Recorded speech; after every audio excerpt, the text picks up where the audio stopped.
الحمد لله والصلاة والسلام على رسول الله اما بعد. محترم رور پوښتنه کړي چې کله د انسان خولې ته داسې تروي اوبه راشي او هغه تیرې کي نو روژه ماتیږي که نه؟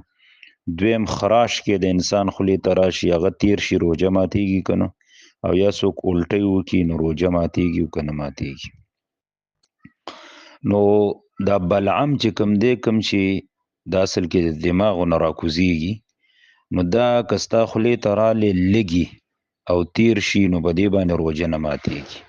خو که دا چېرته ډېري نو دا به بېرته توکې دا به تیری نو ځکه دا چې خېټې ته لاړ شي نو دا خېټه داسې یخه کي لکه انسان خېټې ته چې یا اوبو ګوټ لاړ شي یا د روټۍ یو قف ورته ورسیږي نو هغې سره بیا علما وایي چې روژه ماتیږي.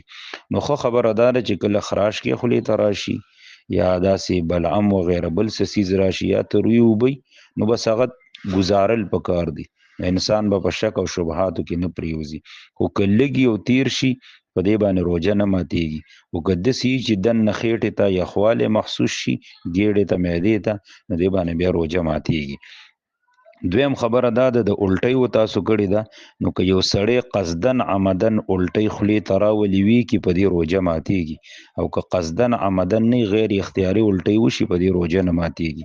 دلیل ورباندې دا حدیث دی وعن ابي هريره قال قال رسول الله صلى الله عليه وسلم من زرعه القيء وهو صائم فليس عليه قضاء ومن استقى عمدا فليقضي.